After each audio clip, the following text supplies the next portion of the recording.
Hello, I'm Oscara Stevick, a lifelong Presbyterian and a member of First Presbyterian Church since 1992. When Anna asked me to share a minute for stewardship and to encompass the theme of remembering your baptism, my first thought was something she said during a baptism in this church a few weeks ago. Anna proclaimed that as parents, presenting your child for the sacrament of baptism is the most important decision parents make. It resonated with me because having grown up in the Presbyterian Church, infant baptism was all I'd ever known. So, of course, when Mariana was born, she was baptized at Westminster Presbyterian Church in Durham, our home at the time.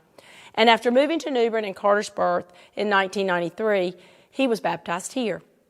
They grew up in this church, participating in Sunday school, confirmation, and youth group.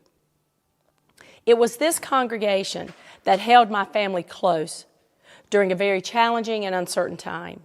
And it was this same congregation that rejoiced with us and welcomed David, Caroline, and Sam. It was here they learned what it means to be surrounded by God's grace and love. As we celebrate All Saints Sunday today, I am grateful for the many saints in this church that have given freely of their time and talents to myself and my family and have lived out those promises made during their baptisms. In 2011, Marianne and Robbie were married right here in the sanctuary, and their children, Ava and Red, were baptized here.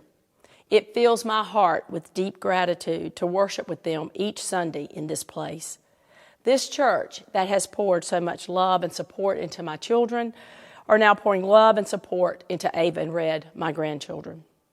This is the reason participating in all aspects of the church is important, to ensure that others have those opportunities and know the unending love of God.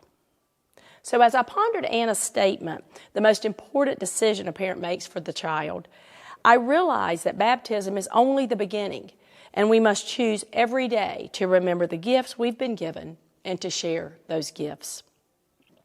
As I mentioned, I grew up in the Presbyterian Church with a strong Presbyterian mama, and I witnessed my parents worship faithfully and support their church generously with their time, talent, and treasures.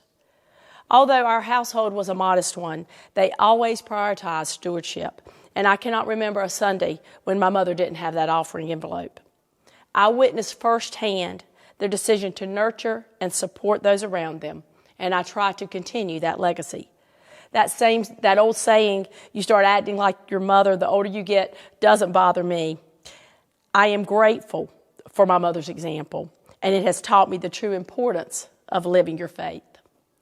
I believe it is now more important than ever for First Presbyterian Church to be a sustaining presence in the lives of its members and the community. This can only be accomplished by the commitment of each of you. This church and its people truly are the hands and feet of Christ, and I encourage each of you to remember your baptism and the promises made as you consider how to share your time, talents, and treasures. Thank you.